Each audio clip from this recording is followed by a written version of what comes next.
Halo semuanya, hari ini kita bakal coba sesuatu yang sedikit berbeda.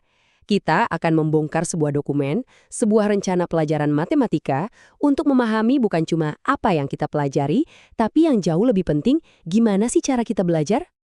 Oke, kita mulai dari sini ya. Sebuah teka-teki yang umum banget. Kelihatannya simpel kan?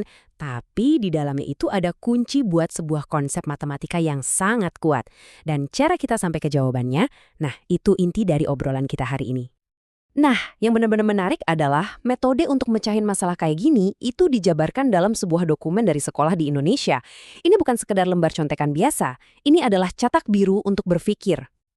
Oke, jadi yang kita lihat ini adalah Rencana Pelaksanaan Pembelajaran atau RPP untuk siswa kelas 8. Rencana ini dirancang cuma buat satu kali pertemuan selama 80 menit dengan topik sistem persamaan linier dua variabel atau yang mungkin kita lebih kenal sebagai SPLDV. Seluruh pelajaran ini tuh dibangun pakai strategi yang namanya problem based learning. Jadi metodenya dibalik. Bukannya dikasih rumus dulu di awal, siswa justru langsung dihadapkan sama masalahnya. Nah, ini nih contoh pertanyaan pemantik yang ada di dalam RPP-nya. Perhatiin deh, pelajarannya nggak dimulai dengan X dan Y, tapi dengan mangga, jeruk, dan sebuah masalah nyata yang harus dipecahkan. Sekarang kita coba lihat kenapa metode ini dipakai. Ini tuh bukan cuma soal ngitung, tapi soal ngebentuk cara mikir siswa. Di RPP-nya ini tujuannya jelas banget. Bukan cuma biar siswa bisa ngerjain soal SPLDV, tapi buat menciptakan lulusan yang bisa mikir kritis, bisa kerja bareng dalam kelompok, dan jadi kreatif dalam mencari solusi.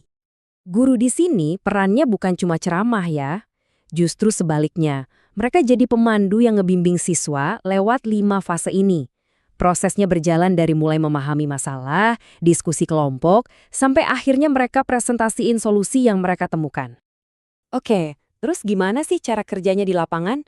Biar kebayang, yuk kita coba pecahin langsung soal yang ada di lembar kerja siswanya, biar kita benar-benar paham. Ini dia tantangan yang dikasih ke siswa di lembar kerja mereka, atau LKPD. Seperti yang bisa kalian lihat, ini kan skenario belanja yang biasa banget kita temuin ya.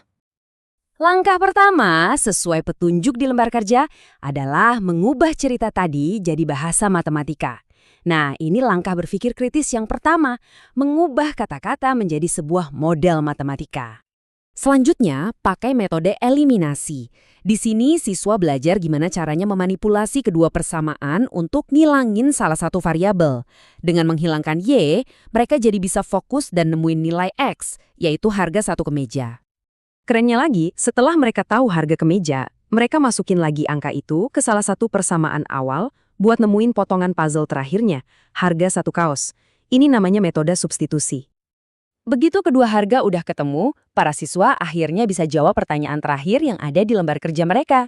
Mereka berhasil mecahin masalahnya dari awal sampai akhir. Tapi pelajarannya nggak berhenti di situ aja loh. RPP ini sengaja dirancang buat nunjukin gimana skill ini bisa dipakai di luar kelas.